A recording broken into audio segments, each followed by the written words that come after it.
हक तो वो है, एक मशहूर जुमला है उर्दू में, हक तो वो है जो सर चढ़कर बोले।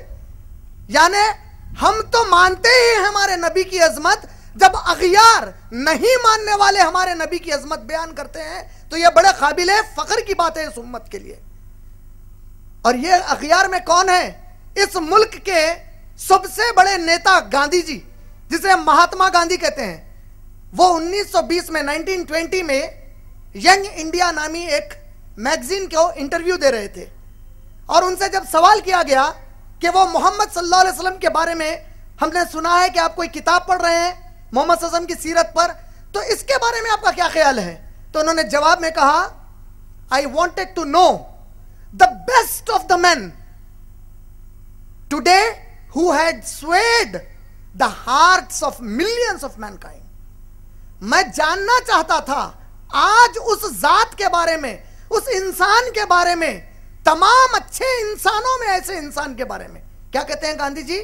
मैं तमाम इंसानों को छन्नी से छान रहा था किताबों में कि वो कौन सा सबसे प्यारा इंसान है जिसकी जिंदगी इतनी मुतासिर कुन है कि उसने करोड़हा लोगों के दिल को बहा ले गया है, जिसके कहने पर करोड़हा लोग अपनी जान देने तैयार है। आज I wanted to know the best of the man today who had swayed the hearts of million of mankind. और वो कुछ देर के बाद कुछ और जुमले कहते हैं और उसके बाद कहते हैं, आई वॉज कन्विंस्ड, और rather I was more than convinced, मैं बहुत ज्यादा इस बात से मुतमईन हो गया था कि it was not the sword that won the place for Islam in those days in the scheme of life.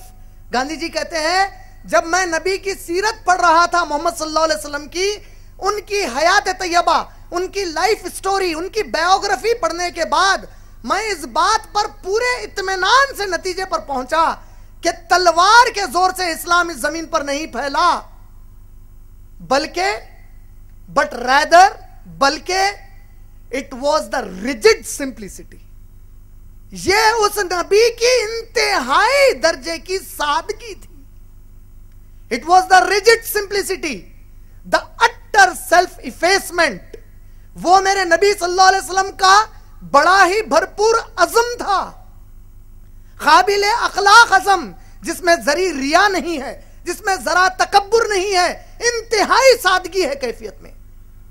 The scrupulous regard for the oaths, जो वो वादा करते थे उस पर जिस तरह वो कायम रहकर दिखाते थे। हिज फियरलेसनेस, उनकी जो बहादुरी, कोई चीज से वो खौफ नहीं खाते थे।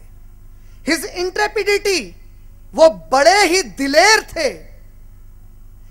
His devotion to his family and the friends around him, उनका जो घुलना और मिलना था उन तमाम लोगों के साथ जो उनके खानदान वाले थे और जो उनके सहाबा थे। His trust in the God, उनका जो अल्लाह पर तवक्कल था, and the trust in his mission, और उनका जो अपने मकसद में यकीन था।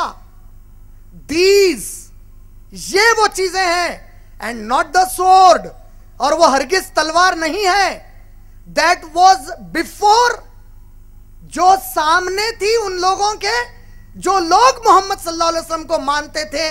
और इस नबी सल्लल्लाहु अलैहि वसल्लम की जाते मुबारक की खूबियों की वजह से गांधी जी कहते हैं कि उनके मानने वाले बड़े से बड़े मुश्किलात को आसानी से खत्म कर देते थे। और वो फिर कहते हैं, आई वॉज सॉरी, मैं बड़ा मायूस हो गया, when I did not have anything more to read after the second volume on this great life of Muhammad सल्लल्लाहु अलैहि वसल्लम। मैं बड़ा मायूस हो गया जब मेरी दूसरी जिल्द सीरतुन नबी जो किताब से पढ़ रहा था वो खत्म हो गई, और इसके बाद इस अजीम सीरत के बारे में पढ़ने के लिए मेरे पास और कुछ भी बचा हुआ नहीं था।